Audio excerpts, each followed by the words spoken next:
दोस्तों 3 अक्टूबर 2021 इतवार का दिन था जब जीबी रोड के कोठे का दरवाजा शाम को 6 ही बजे आम मर्दों के लिए बंद कर दिया जाता है, क्योंकि कोठे का सीन कुछ ऐसा था, उसके अंदर कुछ ऐसा चल रहा था कि जिसको आप सुनेंगे तो आपका भी मन वैसा ही कर देगा जैसा कि वहाँ पर काम करने वाली 40 से ज़्यादा जो खूबसूरत सेक्स वर्कर रहती हैं, लड़कियाँ रहती हैं, उनका हो जाता है और उसकी जो संचालन करती हैं मैडम महिमा का हो जाता है।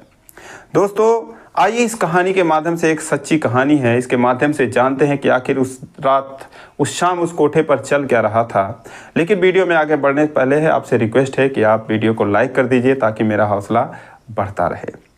दोस्तों नई दिल्ली रेलवे स्टेशन से मात्र 500 मीटर की दूरी पर जीबी रोड है और जीबी रोड पर सैकड़ों कोठे हैं और इन कोठों में हिंदुस्तान के हर कोने से, चाहे बिहार हो, बंगाल हो, कश्मीर हो, झारखंड हो, उत्तर प्रदेश, मध्य प्रदेश, यहाँ तक कि पड़ोसी देश नेपाल, बांग्लादेश से हज़ारों लड़कियाँ देह व्यापार का काम करती हैं और हज़ारों लोग वहाँ पर अपनी ज़रूरतों को पूरा करने के लिए रोज़ आते जाते रहते हैं।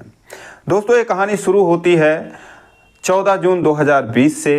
एक 28 साल का लंबा चौड़ा गोरा चिट्टा स्मार्ट युवक जीबी रोड पर ऑटो से उतरता है और ऑटो से उतरकर एक कोठे में दाखिल हो जाता है। कोठे के अंदर जब वो जाता है तो देखता है वहाँ पर 20-25 खूबसूरत लड़कियाँ एक से बढ़कर एक कुलदीप जैसे ग्राहकों के इंतज़ार में खड़ी रहती हैं। वो अंदर जाता है, इधर उधर अपना नज़र दौड़ाता है तो कोने में एक सोफ़ा लगा होता है उस कोठे पर और जाकर उस पर बैठ जाता है। वो सोफ़े पर बैठ जाता है तो एक लड़की आती है और उसको बोलती है, क्यों सरदार, बड़े हैंडसम लग रहे हो। वो बोलता है, तू भी अच्छी लग रही है। तो बोलता है, फिर चलो। तो कहता है, इतनी भी अच्छी नहीं लग रही है। फिर दोस्तों वो चली जाती है। ऐसे एक आध लड़कियां और आती हैं, उसको लुभाने का प्रयास करती हैं, अपने अपने जलवे दिखाती हैं, लेकिन दोस्तों वो चुपचाप सोफे पर बैठा रहता है। इतने में उस कोठे की जो सबसे खूबसूरत लड़की होती है, सबसे हसीन, उसका नाम होता है स्वीटी। स्वीटी आती है और आते ही उस कुलदीप को देखकर बोलती है, आई लव यू। कुलदीप भी उसके जवाब में तुरंत बोलता है, आई लव यू टू। लेकिन दोनों मुस्कुरा देते हैं क्योंकि वो जानते हैं कि वो जिस जगह पर हैं वहाँ पर ना तो आई लव यू का कोई मतलब है और ना ही आई लव यू टू का कोई मतलब है। फिलहाल दोस्तों स्वीटी उसके बगल में बैठ जाती है। वो बोलती है, और सरदार जी क्या हाल है तुम्हारे। बोलता, बढ़िया है। तो बोलती है, चलो फिर। बोलता है, कहाँ चलूँ। बोलती है, अरे क्या करने आए हो यहाँ पर, जो करने आए हो वहाँ पर चलो। तो बोलता है, अरे यार अभी तो आया हूँ, अभी पानी वानी पीने दे, थोड़ा आराम करने दे। तो स्वीटी बोलती है, अच्छा पानी पियोगे। तो जाती है, एक बोतल लेके आती है, उसको देती है। तो बोतल को देखकर बोलता है, यही पानी यहाँ पर मिलता है, यहाँ पर बिस्लेरी वगैरह नहीं मिलता। तो स्वीटी कहती है कि अभी तुमको रसगुल्ला भी मिलेगा, तुम मैडम के दामाद लग रहे हो ना। ये मेरा पर्सनल बोतल है, मैं किसी को छूने भी नहीं देती। तू साफ़ सुथरा आदमी लग रहा है तो सोचा तुझे दे दूँ, तेरी प्यास बुझा दूँ। फिलहाल वो पानी पी लेता है कुलदीप। उसके बाद फिर बैठ जाते उसके बगल में। उसको उठाने का प्रयास करती है, जब फोर्स करती है तभी उस पर एक आदमी, कोठे पर एक ग्राहक आता है जो कि पूरी तरीके से नशे में धुत रहता है और वो आते ही इधर उधर नज़र डालता है। शायद उसकी नज़र स्वीटी को ही ढूंढ रही थी। फिर वो देखती है कोने में स्वीटी बैठी रहती है सोफे पर। उसको देखते ही बोलता है, चलने का इशारा करता है। तो स्वीटी कुलदीप से बोलती है कि तू चल रहा है या मैं जाऊं।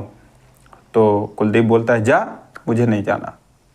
वो उस नशेड़ी आदमी के साथ चली जाती है, उसका एंटरटेन करती है और जब वो अंदर जाती है तो इधर लड़कियां कुलदीप को देखकर मज़े लेती हैं।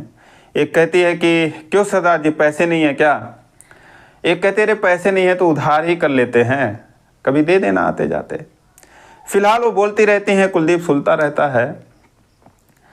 आधा घंटा बीत जाता है। जो भी स्वीटी जो है उस कस्टमर को निपटा कर बाहर आती है। फिर आके कुलदीप के सामने खड़ी हो जाती है। कुलदीप बोला, कैसा लगा। तो बोले, मुझे तो फ़र्क नहीं पड़ता, तू बता कैसा लगा। बोलता, मुझे भी फ़र्क नहीं पड़ता। फिर वो बैठ जाती है मुस्कुरा के। फिर दोनों बातें करने लगते हैं। दोस्तों इस तरीके से समय बीतता जाता है। स्वीटी यूं ही अपना काम करती रहती है। जब रात को 10 बज जाते हैं, इसी तरीके से बातचीत का सिलसिला चलता रहता है। कुलदीप उठता है और जाने के लिए तैयार हो जाता है। तो स्वीटी उसको देखकर कहती है, कहाँ जा रहा है। बोलता जा रहा हूँ, घर जा रहा हूँ। तो बोलती अच्छा तो सिर्फ कोठा देखने आया था, सिर्फ लड़कियाँ देखने आया था। तो बोलता जो भी समझो, जाने का वक्त हो रहा है तो जा रहा हूँ। वो अपने जेब से निकाल के स्वीटी को 2000 रुपये देने लगता है। तो स्वीटी कहती किस बात के पैसे? बोलता जो भी तुमने दिन भर बातें की, तुम्हारा जो समय मैंने बर्बाद किया। तो बोलती देखो मैं काम करने के पैसे लेती हूँ, जब कोई काम ही नहीं हुआ तो फिर पैसे किस बात के हैं, जा, नहीं चाहिए तेरा पैसा। फिर वो जाता है। फिर उससे बोलती है कि सुन। कुलदीप पलटता है। स्वीटी कहती है पानी पिएगा? तो बोलता पिला दे। फिर वो बोतल लाती है और कुलदीप को देती है। कुलदीप पानी पीता है और उसके बाद चला जाता है। उसके जाते ही इधर कोठे पर जब पता चलता है कि एक ऐसा लड़का आया था और 2000 रुपये दे रहा था और स्वीटी ने लेने से मना कर दिया, तो जो मैडम महिमा होती हैं उसको बुलाती हैं, उसकी अच्छे से खबर लेती हैं, उसको डांट फटकार लगाती हैं, एक आध झापड़ भी लगा देती हैं। कहती हैं कि आइंदा ऐसी गलती मत करना, किसी ग्राहक से पैसे लेने से कभी मना मत करना। क्या लग रहा था तुम्हारा? वो पूछताछ करती हैं, कुछ खास पता नहीं चलता। वो चला जाता है।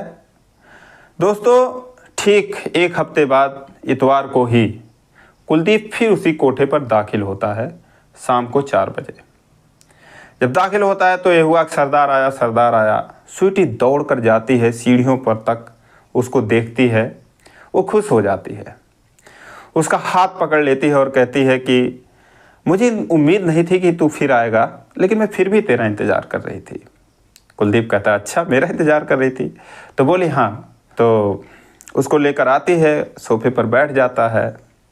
फिर वो बोतल लेकर आती है, कहती पानी पिएगा? तो बोलता नहीं आज मुझे प्यास नहीं है। तो बोलती नहीं पीना तो पड़ेगा ही। फिर वो एक मिठाई भी लाती है, उसको देती है, पीता है। फिर उस दिन के तरह सिलसिला चलता रहता है। 3-4 घंटे बीत जाता है। मैडम तक ये खबर पहुंचती है कि वो लड़का आया है और आज फिर वैसी ही हरकत कर रहा है। तो मैडम को कुछ शक होता है कि कहीं पुलिस वाला ना हो, किसी लड़की का आशिक ना हो, या फिर किसी लड़की का रिश्तेदार ना हो, घरवाला ना हो। फिर वो कहती है कोई होगा भी पुलिस वाला तो क्या फ़र्क पड़ता है। वैसे भी उसकी बहुत पहचान थी पुलिस वालों से भी, आला अधिकारियों से। वो आती है और कुलदीप के सामने खड़ी हो जाती है। बोलती है क्यों जी सरदार जी, क्या हाल हैं आपके? तो बोलता है जी बढ़िया है जी मैडम। तो बोलती है कि क्या करने आते हो यहाँ पर? बोला जी बस संडे की छुट्टी रहती है तो इसलिए चले आते हैं। तो बोलती है कोई घूमने की जगह थोड़ी है, तुम देखते हो दिन भर यहाँ बैठे रहे कि यहाँ पर लोग क्या करने आते हैं, क्या करके जाते हैं, तो तुम ऐसा क्यों नहीं करते? अरे शरीफ आदमी हो, किसी दिन कोई फ़ोटो खींच के वायरल कर देगा, बदनाम हो जाओगे, काहे को रिस्क लेते हो? आओ अपना काम करो, चले जाओ। तो बोलता है जी ठीक है ऐसा ही करेंगे। तो बोलती है ठीक है तुम यहाँ जितना मर्जी बैठो, लेकिन ये कोठा है, यहाँ पर 1-1 मिनट का पैसा लगता है। तो कुलदीप बोलता है ठीक है जी मैडम, कितना हुआ? तो मैडम बोलती है कि पिछले हफ्ते तुम 3-4 घंटे 5 घंटे बैठ कर गए, आज भी तुम 4-5 घंटे से बैठे ही हो। वैसे तो एक दिन का 20,000 रुपये होता है, लेकिन तुम शरीफ आदमी हो, सीधे साधे आदमी हो, यहाँ ज़्यादा शरारत नहीं कर रहे हो, तो एक दिन का 10,000 रुपये लगेंगे तुम्हारे। कहता ठीक है जी दे देंगे। तो बोलते हैं दे नहीं देंगे, पैसा है तो दो वरना निकलो यहाँ से। वो अपनी जेब से 10,000 उस दिन का और 10,000 आज का 20,000 रुपये निकाल के दे देता मैडम को। मैडम पैसे पाती है, खुश हो जाती है, बोलती है देखो सरदार यहाँ पर बैठो, लेकिन कोई शरारत अगर करने की कोशिश की तो मुझसे बुरा कोई नहीं होगा। बोलता है जी कुछ नहीं करेंगे, आप जाइए, निश्चिंत रहिए। जाते जाते वो लड़कियों से कहती है छोरियों देखना सरदार जी का ख्याल रखना अच्छे से, यानी वो इशारा कर देती है कि जितना लूट सको उतना लूट लो, आदमी बुद्धू है, सीधा साधा है। दोस्तों जैसे मैडम जाती है, अब स्वीटी भी ये सब खड़ी होकर देख रही थी, उसको बुरा लग रहा था, उसके जेब से इतने पैसे निकल गए। तो एक लड़की आती है और चट्ट से उसके बगल में बैठ जाती, कहती है अरे सरदार जी तो राजा है, राजा पंजाब के राजा है, 200-400 रुपये दे देंगे तो क्या हो जाएगा, मुझे भी कुछ दे दो 100-200 रुपये सरदार जी।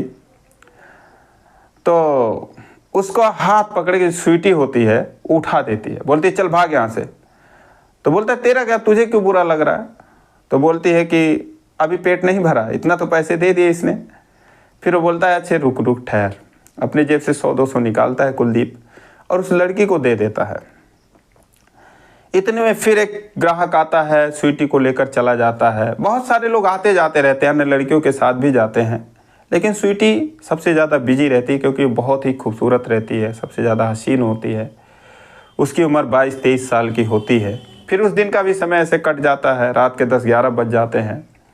कुलदीप जो है उठकर जाने लगता है, तो स्वीटी कहती है कि जा रहे हो? बोलता हाँ जा रहे हैं। तो बोलती है कम से कम कुछ करके नहीं जाते तुम, एक हक तो दे के जाओ। तो बोलता है क्यों? बोलती है ऐसे ही। जब वो जाने लगता है तो स्वीटी उससे कहती है कि अगले संडे फिर आओगे? तो बोलता है कि क्या पता, आऊँगा भी तो क्या इसी कोठे पर आऊँगा? तुम्हारी मैडम इतने पैसे लेती है, 4-5 घंटे का 10,000 ले ली। तो बोलती है कि तुम पैसों की चिंता मत करना, अगर तुम आना तो प्लीज़ यहीं पर आना और मैं तुम्हें 5,000 रुपये दे दिया करूँगी, 5,000 रुपये तुम दे देना मैडम को, ये बात किसी को पता नहीं चलेगी। तो बोलता ठीक है। अब दोस्तों यहाँ पर एक सेक्स वर्कर के दिल को समझिए। वो कहती है कि मैं तुम्हें 5,000 रुपये दे दिया करूँगी, तुम यहीं पर आना। दोस्तों अगला संडे फिर आता है, कुलदीप फिर कोठे के अंदर दाखिल होता है। स्वीटी जैसे उसका इंतज़ार ही कर रही थी। जैसे ही वो आता है उससे गले से लिपट जाती है, उसको लाती है, सोफे पर बिठाती है। के पहुंचते ही शोर मच जाता है, सरदार आया, सरदार आया। मैडम फिर आती हैं, आते ही पैसे की डिमांड करती हैं, वो उनके पैसे दे देता है। उसके बाद जब वो जाती हैं तो स्वीटी कहती है कि देखो तुम्हारे जैसे यहाँ पर बहुत से लोग आए, किसी को कोई फ़र्क नहीं पड़ता। बहुत से लोग लाखों रुपए फूंक कर चले गए, किसी का 1 महीने चला, किसी का 2 महीने चला, किसी का 6 महीने। एक से एक धनवान आए जो भिखारी होकर गए, और यही जो मैडम हैं उनको पैरों से ठोकरें मारकर इन्हीं सीढ़ियों से धक्का देकर बाहर निकाली हैं। तो तुम भी बर्बाद हो जाओगे, मिट जाओगे। तो कुलदीप बोलता है बर्बाद कर दो फिर स्वीटी ने गुस्साते हुए हाथ पकड़ा, बोली तो फिर चलता क्यों नहीं है, हिम्मत तो है नहीं। तो बोलता है अरे शांत रह, बैठ जा, शांत रह। फिर उसको हाथ पकड़ के बिठा देता है। दोस्तों फिर ऐसे चलता रहता है, ग्राहक आते हैं, स्वीटी के साथ चले जाते हैं। दोस्तों यही सिलसिला पूरे साल चलता रहता है। शाम को 4 बजे कुलदीप आता है, आते ही स्वीटी उससे गले लिपट जाती है, उससे बातें करती है, बहुत खुश हो जाती है उसको देखकर। जब 1 साल बीत जाता है तो मैडम को कुछ अजीब सा लगता है। उन्हें कुछ शक होता है कि आखिर ये बंदा है कौन जो इतने पैसे मुझे हर हफ्ते आकर देता है, उसके अलावा अन्य लड़कियों को भी देता है, खर्च करता है। इसकी असलियत क्या है, इसके बारे में पता करना चाहिए। फिर दोस्तों जो मैडम महिमा होती हैं अपने 2 बंदों को सेट करती हैं कुलदीप की असलियत का पता लगाने के लिए। तो दोस्तों आखिर वो कुलदीप कौन था, उसकी असलियत क्या होती है, इसको हम आपको बताएंगे अगली वीडियो में, क्योंकि ये वीडियो काफ़ी लंबी हो जा रही है। तो अगर अभी तक आपके समझ में कुछ आ रहा हो तो प्लीज़ चैनल को सब्सक्राइब कर दीजिए, वीडियो को लाइक कर दीजिए। अगले पार्ट का इंतजार करिए, फिर मिलेंगे अगले भाग में। तब तक के लिए जय हिंद।